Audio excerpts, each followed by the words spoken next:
जय माता दी भक्तों। हिंदू धर्म में नवरात्रि के पर्व का विशेष महत्व होता है।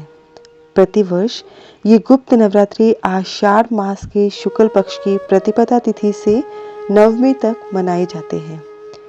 देवी माँ को प्रसन्न करने के लिए भक्त घरों में विशेष पूजा अर्चना करते हैं। साल में कुल 4 बार नवरात्रि का पर्व मनाया जाता है, जिनमें से 2 बार की नवरात्रि सभी घरों में मनाई जाती है और शेष 2 बार की नवरात्रि गुप्त रूप से मनाई जाती है। देवी भागवत के अनुसार जिस तरह वर्ष में 4 बार नवरात्रे आते हैं और जिस प्रकार नवरात्रि में देवी के 9 रूपों की पूजा की जाती है, ठीक उसी प्रकार गुप्त नवरात्रि में 10 महाविद्याओं की साधना की जाती है।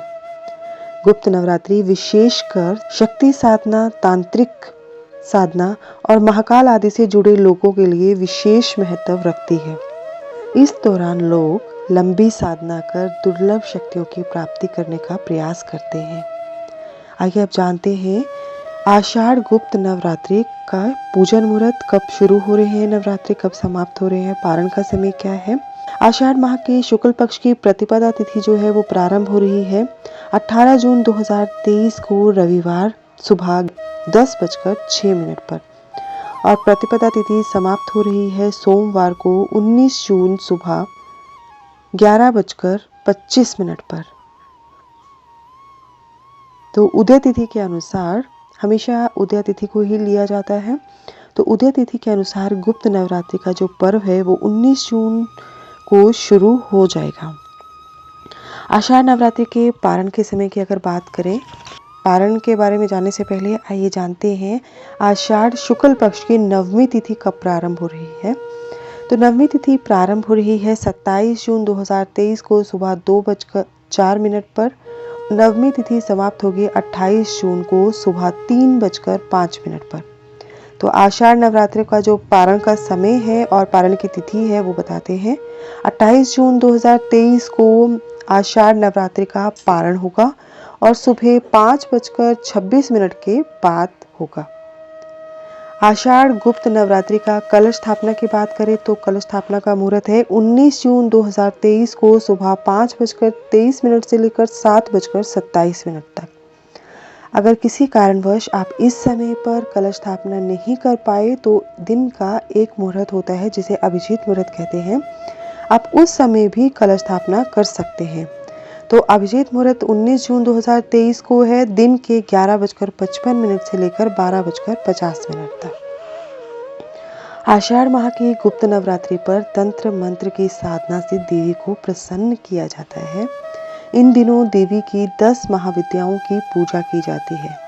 गुप्त नवरात्रि शाक्त और शैव यानी महाकाली और भगवान शिव की पूजा करने वाले लोगों के लिए विशेष समय होता है। आइए अब जानते हैं नवरात्रों में पूजा की विधि, किस प्रकार से पूजा की जाए। गुप्त नवरात्रि पर्व के दिनों में सुबह जल्दी उठकर अपने सारे कार्यों से निवृत्त होकर स्नान करने के बाद स्वच्छ कपड़े पहनने चाहिए। देवी पूजन की सभी सामग्री को इकट्ठा करना चाहिए। पूजा की थाल सजानी चाहिए। माँ दुर्गा की प्रतिमा को लाल रंग के वस्त्र से ही सजाना चाहिए। मिट्टी के बर्तन में जौ बोए, पहले दिन जो प्रतिपदा की तिथि है उस दिन जौ बोए जाते हैं, तो मिट्टी के बर्तन में जौ लगाए और नवमी तक प्रतिदिन उसमें पानी का थोड़ा थोड़ा छिड़काव करते रहना चाहिए। पूर्ण विधि के अनुसार शुभ मुहूर्त में ही कलश स्थापना करनी चाहिए, जैसा कि हमने उपरोक्त आपको कलश स्थापना का मुहूर्त बताया। इसमें सबसे पहले कलश में थोड़ा सा गंगा जल डाल के उसे जल से भर कर उसके मुख पर आम की पत्तियां रखनी चाहिए और उस पर नारियल रखना चाहिए। कलश को लाल कपड़े से लपेटे और कलावा भी बांधे, कलावा के माध्यम से उसे बांध दें। अब इसे मिट्टी का बर्तन के पास रख दें या उसके ऊपर रख दें। फूल, कपूर, अगरबत्ती, ज्योत के साथ पूजा अर्चना करनी चाहिए। पूरे परिवार सहित माता का स्वागत करें, उनका पूजन करें, आरती कर भोग लगाएं और उनसे अपने घर में सुख, समृद्धि, आरोग्य की कामना करें। 9 दिनों तक माँ दुर्गा के मंत्रों का जाप करना चाहिए। अष्टमी या नवमी को दुर्गा पूजा के साथ 9 कन्याओं का पूजन करें और व्यंजनों का भोग लगाएं। गुप्त नवरात्रि अंतिम दिन दुर्गा पूजा के बाद घट का विसर्जन, जौ का विसर्जन करना चाहिए, घट का विसर्जन करना चाहिए। माँ की आरती गाएं, फूल अक्षय चढ़ाएं। इस तरह नवरात्रि पूरे 9 दिनों में माँ की आराधना करें। परंतु एक बात का विशेष ध्यान रखें कि ये गुप्त नवरात्रि है और इसकी पूजा अर्चना जितनी गुप्त तरह से की जाए उतना ही अच्छा है।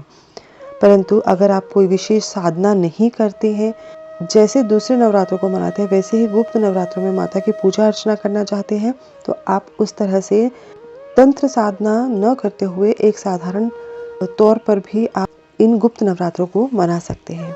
तो भक्तों बोलिए जय माता दी।